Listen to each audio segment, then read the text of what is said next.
নমস্কাৰ আপোনালোকে চাবলৈ আৰম্ভ কৰিছে ইনসাইট ইণ্ডিয়া ষ্টুডিঅ'ত মই সাজিদ এই মুহূৰ্তত এটা গুৰুত্বপূৰ্ণ খবৰ দিয়াৰ চেষ্টা কৰিছো কিয়নো আজি সন্ধিয়া 7 বজাত ৰাজীৱ ভৱনত অনুষ্ঠিত হ'ব এক গুৰুত্বপূৰ্ণ বৈঠকত আৰু এই বৈঠকত উপস্থিত থাকিব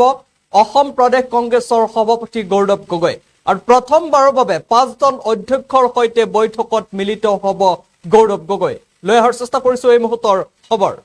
আজি ৰাজীৱ ভৱনত সন্ধিয়া 7 বজাত অনুষ্ঠিত হ'ব গুৰুত্বপূৰ্ণ বৈঠক বিজয় গৈছে এই মুহূৰ্তৰ গুৰুত্বপূৰ্ণ খবৰ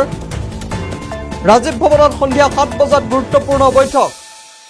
বৈঠকত উপস্থিত থাকিব এপিচিচিৰ সভাপতি গৌৰৱ গগৈ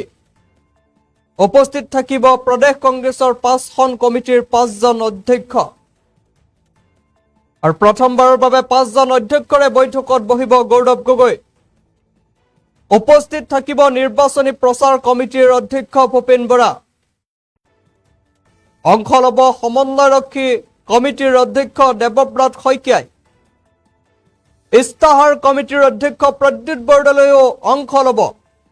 আৰু উপস্থিত থাকিব প্ৰচাৰ কমিটিৰ অধ্যক্ষ ৰকিবুল হুছেইন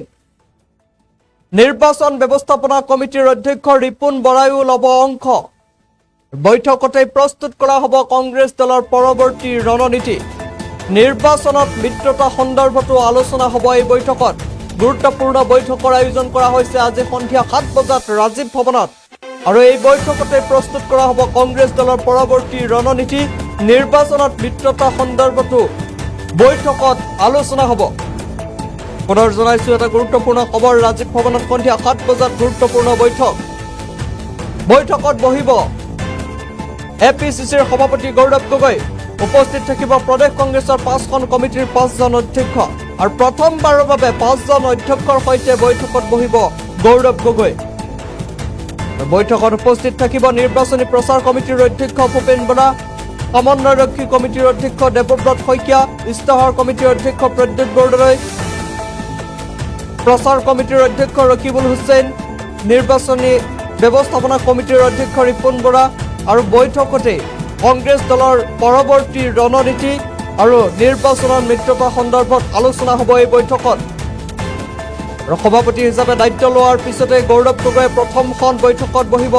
অধ্যক্ষ 5জন অধ্যক্ষৰ সৈতে বৈঠকত বহিব গৌৰৱ গগৈ আৰু সন্ধিয়া 7 বজাত ৰাজীৱ ভৱনত এই গুৰুত্বপূৰ্ণ বৈঠক অনুষ্ঠিত হ'ব